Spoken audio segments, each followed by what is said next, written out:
mga kamarites, good morning! It's me again, ang yung aling marites. At eto po, i-flex ko na po ang aking mga hiniwang luya, sibuyas, bawang. Meron din po tayong alamang, ating mahika, ating gata.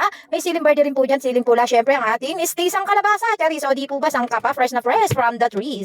Ayan, at syempre, ang ating sitaw, mga kamarites. Nakita nyo naman po, at hulaan nyo po kung ano pa ang iluluto ng yung aling marites. At syempre, di po mawawala ang ating panahog. Ayan, ang ating fork meat. Ayan, nakita nyo naman po, at pinakukuluan na po ng yung aling marites. At syempre, this is it, ayan na po, at magpapakita na po ang yung aling marites for today. Medyo busy-busy lang po, kaya po hindi po tayo masyadong nakakapagpakita sa ating mga pagluluto, o di po ba yan?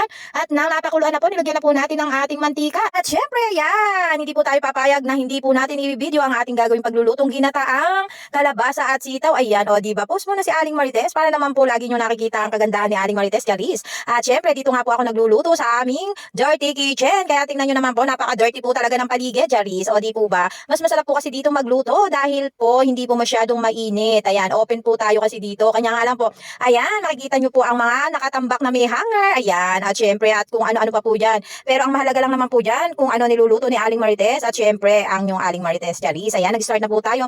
At medyo mapula-pula na po ang ating nilulutong karne. Kaya naman po, ayan, mga kamarites, isinunod na po natin ang ating luya. Ayan, nakita nyo po ang luya ni Aling Marites. Medyo madami po siya. Hiniwa po natin ang ating luya. Ayan po ang una nating iginisa. At syempre, hindi po papatalbog at papatalo.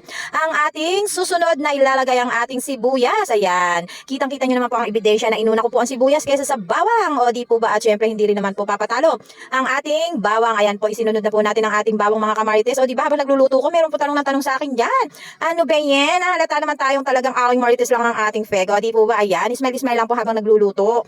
Kahit hindi po ginisang ang palaya ang aking niluluto, nag-smile po ako at with matching pasayaw po ako palagi sa ginagawa ko. Bahala na po ang maapektuhan kung bakit ako sumasayaw pag nagluluto. Kasi po gusto ko lang pong masaya kapag nagluluto. Total naman po, ayan po talaga ang aking trip. O di po ba, ang mahalaga, masaya ka at hindi tayo nagbibigay ng problema sa iba, Chari. Sabi nga po nila, di po ba sabi nila, ayan, at doble-doble po ang sabi nila, ayan, pangatlo na. Kapag raw po tayo nagluluto, kailangan may kasamang pagmamahal. Ayan, at isinunod na po natin ang ating alamang. Ganyan po ang aking ginagawang pagluluto sa ating ginataan. My gosh, parang napapansin ko, medyo pumapayata po si Aling Marites, Charis. Medyo malabo na po talaga ang aking paningin. At di po ako nakasalamin. At syempre, kumuha po tayo ng isang platito. Dahil maghihiwalay po tayo ng ating ginisang alamang. Ayan, at meron pa pong eksena ang aking hipag na si Intang. Ayan, o di po ba? Akala nila hindi po ako nagbibideo sa ginagawa ko dyan. Kaya naman po wala po silang mga kiemi-kiemi. Kahit magpakita pa sila dyan. Basta ako naman po, focus lang po ako. At nilagay ko na po ang sitaw at ang aking kalabasa para maluto na po. Dahil alam nyo naman po, matagal po ako hindi nakapag-post ng aking nilulutong ulam. O di po ba? Sangka pa, wagis muli ng aking ginataang kalabasa. Daig nyo pa po dyan ang nakakaldereta. O di po ba?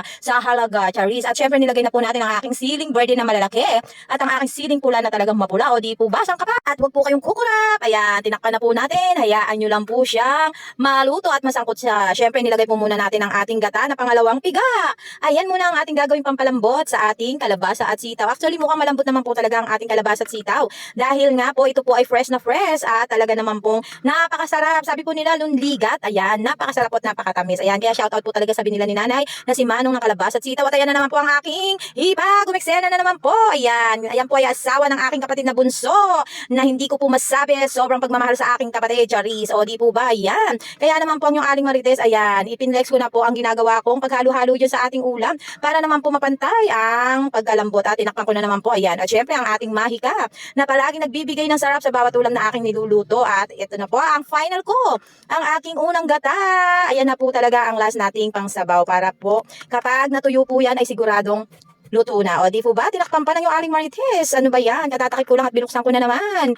Ayan po, ganyan lang po kasimple ang aking pagluluto ng ginataang kalabasa at sitaw, mga kamarites. Siyempre, piniga-piga ko rin po ang ating siling pula dyan. Kung alam nyo lang po, mga kamarites, ang ginagawa kong pag-voice over dito sa loob ng aming sasakyan para wala akong marinig na ingay sa labas. Pawis na po talaga ang yung Aling Marites dyan at kumukulo na po ang aking kilikili, Charis. O di ba? Pero naka-smile pa rin po ako sa bawat ginagawang pagluluto. Ayan, at bumigay na nga po ako. Ayan po ang aking trademark sa pagluluto, ang kumendeng-kendeng.